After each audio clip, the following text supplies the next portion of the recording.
Hey guys, disclaimer, front of this video, you hear turkeys and chick roosters crowing. I'm sorry, I'm sitting outside. It's a beautiful day outside and I thought, well, I'm just going to go outside and teach for today. So, we're going to start at the very beginning. For those of you who are not familiar with the Bible and no one's ever taught you. That's why I break this down as far as I do, because I'm trying to teach the ones who don't know. If you already know, that's wonderful, but hang out with me for today. Let's listen to this. Maybe we can learn some new information, okay? God's got me starting right at the front just so we can figure out exactly what happened and when and how it ties into today, okay? But in order for us to get a full understanding of it, we have to start at the beginning, just like normal. So there was a rebellion in heaven against God. Okay? And this happened a long time before man was ever put down here in this garden. All right? Now what happened, if you even look at Ezekiel 28:17, it tells you why Satan fell. Okay? It says, your heart became proud on account of your beauty, and it corrupted your wisdom because of your splendor. So I threw you to the earth, and I made a spectacle of you before kings. If you look at Luke 10:18, this is Jesus talking. He said, I saw Satan fall like lightning from heaven. So what he did was he went around and he got full of pride. His pride is what happened. Now, how do angels get full of pride? I wish I could answer that, but I really can't. Okay? I just know that he got full of himself and he decided that, why is God sitting on his throne? I should be the one sitting on this throne. So he went around and before it was over with, I mean, it was a lot of mouth running. It was a lot of yappity, yappity, yappity, yapping. And of course, that's why God tells us not to gossip and not to defame other people and to be nice and to, it shouldn't be, because that is the same thing that happened in heaven before Satan fell. All right? So anytime you're doing like that, just remember who you're acting like. It's not good. But that's beside the point. Before it was over with, a third of the angels fell with Satan. There was a huge battle, and Michael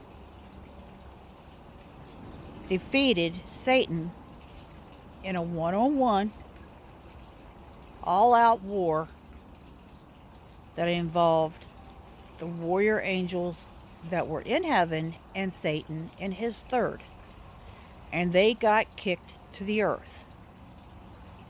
Okay?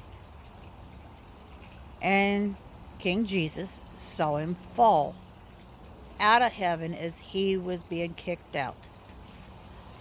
And he came down like a thunderbolt. Lightning. Yeah, thunderbolt. Let's see that. He came down like lightning. I'm sure it probably sounded like thunder happening up there, because you can pretty much guess it wasn't a you need to go home, and he's saying no. Okay, so there literally was a huge fight,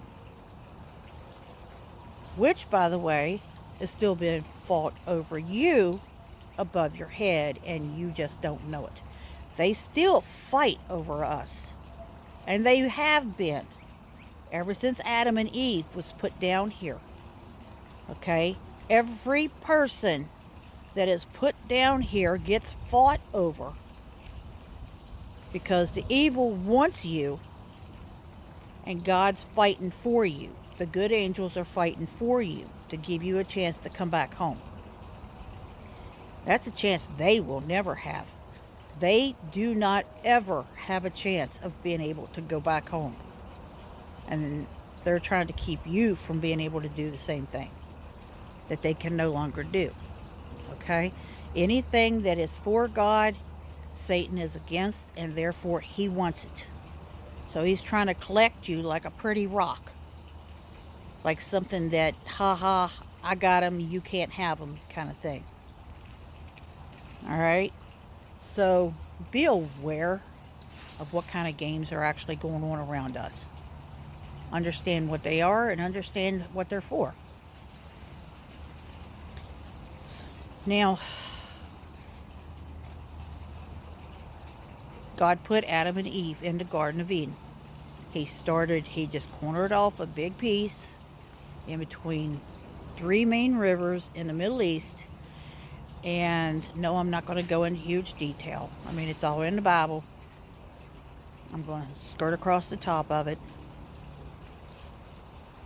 What he did was he put Adam and Eve in there. He made brand new, in his image, people with a body, a soul, and a spirit. Now, a lot of people don't understand this. Your physical body gets old, it dies. Your spirit is on the outside of you. Your soul is on the inside of you. And all 3 pieces have to work in part together. Okay? Just like God,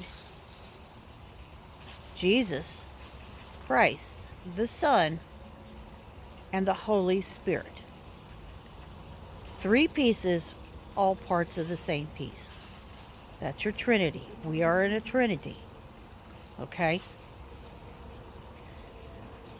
So Adam and Eve were put in the Garden of Eden. God made them. Satan goes, ooh, I want that. Let's see if I can get it. So he goes up to Eve. He particularly picked her out first. He didn't approach Adam. He didn't go to Adam. He picked out the one that he knew was weaker. She was more innocent. That's what made her weaker. She was new. She hadn't been there long. She knew the rules. But she hadn't been there long enough to get them solidified. She knew that God told them that they couldn't mess with that particular tree. Satan comes slithering in, comes sneaking in, really, because he was an all upright, luminous being at that point. Okay? He didn't slither. He didn't slither until after he caused the fall by tricking Eve. And Adam was right there when Eve took that first bite. And she goes, here you go, honey, this is good. And he took a bite because he didn't see anything different. He's like, well, why? Why have we been staying away from this tree this whole time if it's good to eat, you know? And then their eyes were opened. And then they became what we are today. I tell you what, if it wasn't for our eyes and our noses, there wouldn't be a fat person here, huh? I say that every time. All these, you know, if I couldn't smell the food, or if I didn't look at it, I wouldn't want it. So, once that fall happened, that's when God cursed the serpent to be on his belly. But that's also when God kicked Adam and Eve out of the garden. And once that fall happened, that is when our actual time started. So that was day 1. Okay? We didn't actually have calendars and clocks and all this other kind of stuff until that fall happened. We were on God's time, not people time. So ever since then, we've had a calendar, and every year clicks off, right? Same thing. That didn't start until they were put out of that garden. All right?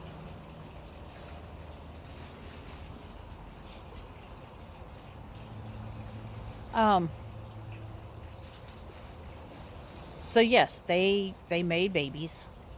Okay, of course they did. And as time marched on, Satan did not give up. Okay?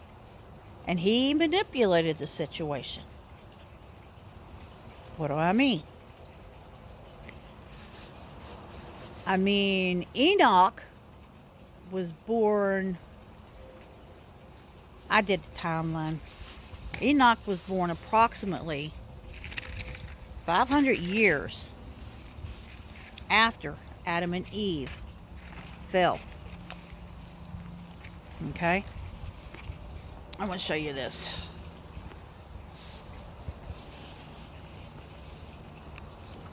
If I can get my hands wrapped around it. Yes, I'm one of these people. I will sit here and do a timeline just to find out who and where and what. So Enoch actually fell about 500 years after Adam and Eve was kicked out of the garden. By the time Enoch was born, there was actually already giants on the earth. Okay, now what happened to be able to cause those giants to appear? Well, God put 200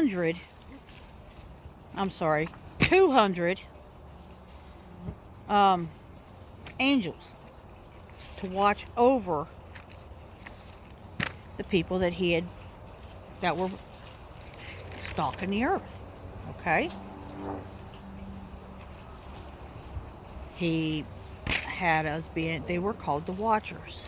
He put those 200 angels specifically to be able to watch over us and make sure everything was going okay and how things were going and were they, how were they getting along? How were they coping?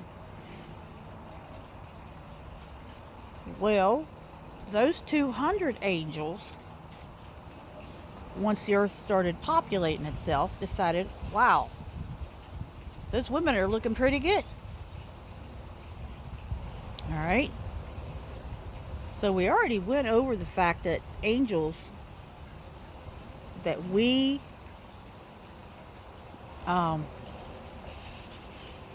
can entertain angels without us knowing it, because they can take on human form.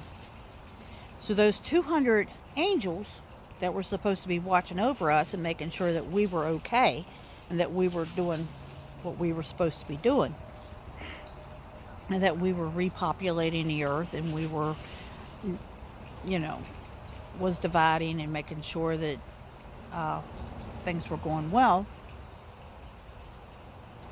They decided that those women are looking pretty good, so they made a pact. And what they did was, after they made that pact, they all came down. There was 200 of them. They landed on a mountain called Mount Hermon. Now, where is that? It borders Syria, Lebanon, and Israel's occupied territory. Israeli occupied territory. Okay? And Mount Hermon still exists to this day. It's still there. Okay? And it's still named Mount Hermon.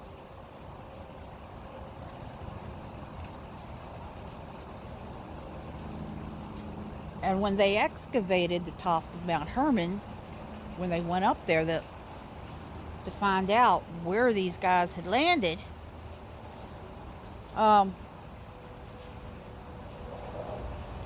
they found a temple on the summit that had a plaque. Now, these are archaeologists just looking through everything, okay? This temple there was a temple and it was on the summit, and it had a plaque put in front of the door.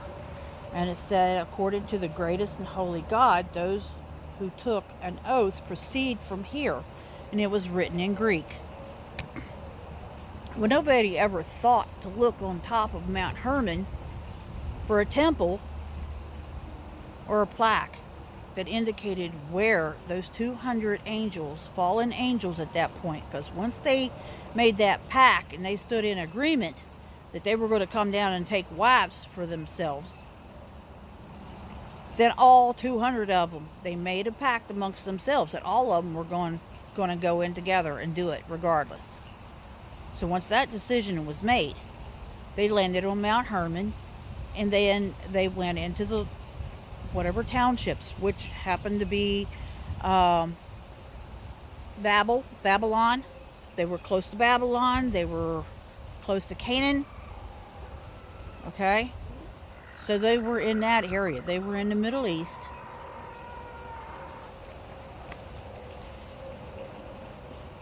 And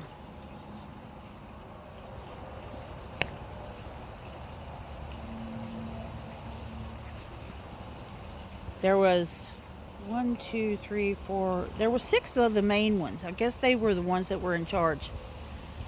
One was Samjaza. He is the one that taught these people enchantments. Because what they did, they started teaching them forbidden knowledge, angel knowledge. Okay, which is still being used to this day, by the way.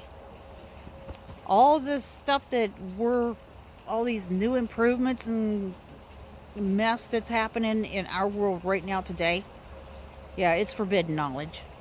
Okay? Azazel, he taught how to make a full armor, swords, breastplates, all of it.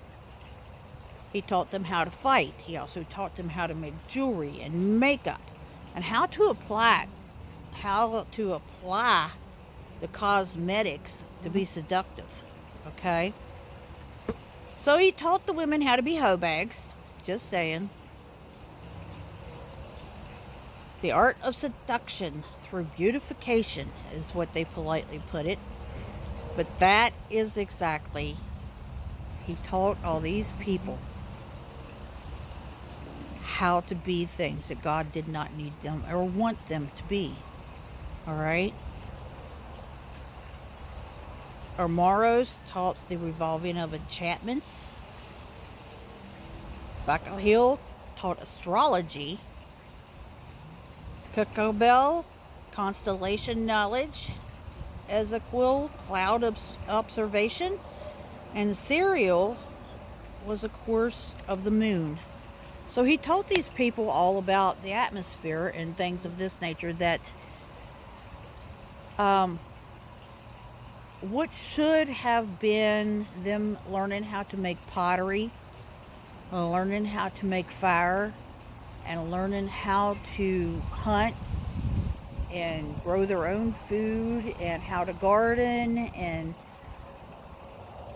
they put them forward by leaps and bounds in the technology. Okay? And I'm going to tell you, I told you I would try to tell you where I found this information. Alright. So I want you, if anybody wants to look this stuff up for themselves,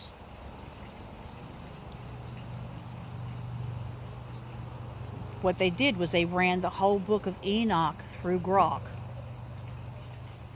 And then they ran a few other books through Grok and told Grok to piece this stuff together and tell them how much of it was true and how much of it wasn't. And according to the timeline of what the archaeologists have found, not only on top of Mount Hermon, but also in the different, through the Dead Sea Scrolls, through, I'm trying to find through my notes here. Richard Rudley, he wrote a book, and he actually excavated some of the territory around there where these guys had come off of Mount Hermon, and he found out where their technology had jumped forward in leaps and bounds. All right. There's another book. It's called The Lost Civilizations of the Stone Age, which was wrote in 1990. There is Ian Tattersall wrote a book, Money in the Mirror. And that every one of these guys they didn't just write books. They were actually the archaeologists that was digging up the information. They found some of these cities. There were still some of them left. And they went through and they found out exactly how these people, their technology jumped forward at the same time that the Watchers happened to come down, in the same time frame. Okay? So it wasn't just something that was hidden. It's been proven that these Watchers did indeed exist, that they did teach this type of technology, and that it's all real. All right? I told you I wasn't going to try to teach you anything that couldn't be proven. So I've been setting out to not only find out what happened, but I've also been setting out to be able to prove what happened. And the archaeologists have done that. I have a little bit of a problem trying to teach it, trying to get all my thoughts together to be able to describe it and explain it to you guys. It's one thing for me to know something. It's another thing for me to sit down and try to teach it. Okay? So yes, I do, until I can get my thoughts gathered, I do kind of take little thinking breaks, if that makes sense. But I don't want to mislead anybody. I need y'all to understand that. I'm terrified that I'm going to mislead or I'm going to tell something wrong. And I don't want to do that. Okay? Because I'm responsible. I am responsible for you guys. Anybody that I am teaching, I am responsible for in heaven. If I mislead you all, or if I confuse you, or anything else, I'm the one that's going to be held accountable here. And that's not something I want to be responsible for. So yes, I do take my time, and I do think things through, and I do try to take notes, and I do try to make sure that I am telling you guys the truth the best I know it. Okay? What I have found. I need y'all to just bear with me. I'm not trying to be a bad teacher, because normally I could just rattle stuff off. But not when I'm trying to put everything in context and get it from my brain out of here. All right? At that point, it turns into a challenge. So what happened was, after these guys made lots of babies, babies, lots of them. All right? Those are your giants. And they have several names. Give me just a second. Let me flip to my notebook here. We've already did the rebellion against God. And that, by the way, I want you all to understand that I have a whole big old list of, Jude, Proverbs 16:18, 18:12, James 4:6, 1 Peter 5:5. It is nothing. If you Google rebellion against God or fall of Satan, Google that out of the King James Version, and you will get nothing but a whole bunch of different verses backing up and what happened. And it'll, by doing that, it'll also give you a better idea of what happened in heaven, what happened with the battle, why it happened, when it took place, all of it. Okay? But you have to piece it together for yourself. And it says anybody that searches out God for themselves to gain greater wisdom has a double blessing, or is more blessed than somebody who just sits here and listens to me. So I'm just going to tell you, the more of your own homework you do, the more you find out on your own, the closer you draw to God, the closer He's going to draw to you. All right? It can't do anything but benefit you. do what I do, get a notebook, get an ink pen, and start jotting things down, taking crib notes, and then go through and read it all. And you get a better picture of not only Satan, but what all took place in heaven when he was going through gathering his 1/3 of the angels. And you will find out that it's pretty in detail once you put the pieces together. Okay? I just can't tell you, sit there and spend 4 half-hour sections on just what happened in heaven to get them to fall and take, and so take the initiative. The giants, they had several names actually. The Nephilim, once the flood happened. The reason the flood happened was because these Nephilim sons, those babies, okay, they ate all the animals that was on the earth. They destroyed things everywhere they went. There was violence and corruption. Everything they touched, they were either eating it because they had an insatiable appetite, or they were trying to fight it.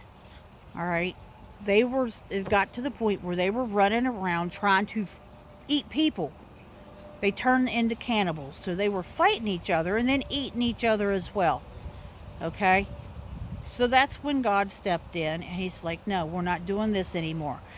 Because they knew how to manipulate and how to make different animals. They took DNA from people and put them in animals, and vice versa.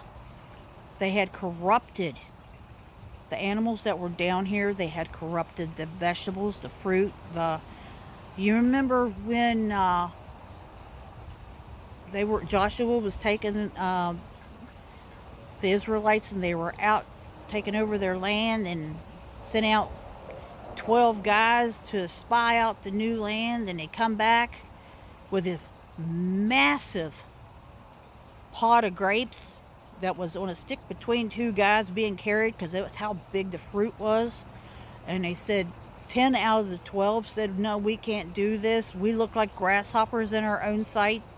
And these guys were 40 foot high plus. All right, they weren't just 8-foot people. They were massive, and they had corrupted all the food sources and everything. That's where the giants came back after the flood. Now, before the flood, God had destroyed everything to get rid of all of that mess, hot mess that was on this earth caused by those fallen angels. These guys were so big that God had his angels go around and cut down these massive trees that was all over the face of the earth at that time. You see some of these rock structures out in the desert and this, that, and the other, and you go, man, that looks like a tree stump. It's because it's a tree stump. Okay? Those trees had to be destroyed to keep those giants from climbing up out of the water when God flooded the earth. All right? That's how bad it had got. So he made a way for them not to be able to come back, or to be able to be saved for themselves. So with that being said, how did they come back? Well, we're going to talk about that at the next video. Okay? Because I'm running out of time here. But you need to understand that the whole intent behind destroying the earth with water was because people were so corrupt, and the bloodlines were corrupted. Everything was corrupted down here, even the animals. All right? Noah, his wife, his 3 sons, and their 3 wives were not corrupted, and the Bible tells us that. That's why they were chosen. That, and Noah walked with God. Okay? So we'll pick this back up in the next video. I'm sorry I lost this video up, but I want you all to understand how hard it is for me to try to teach this until I get better at it. I'm not used to teaching about all this stuff. I'm used to teaching about the Lord, not the flip side. It's going to take me a little bit. All right.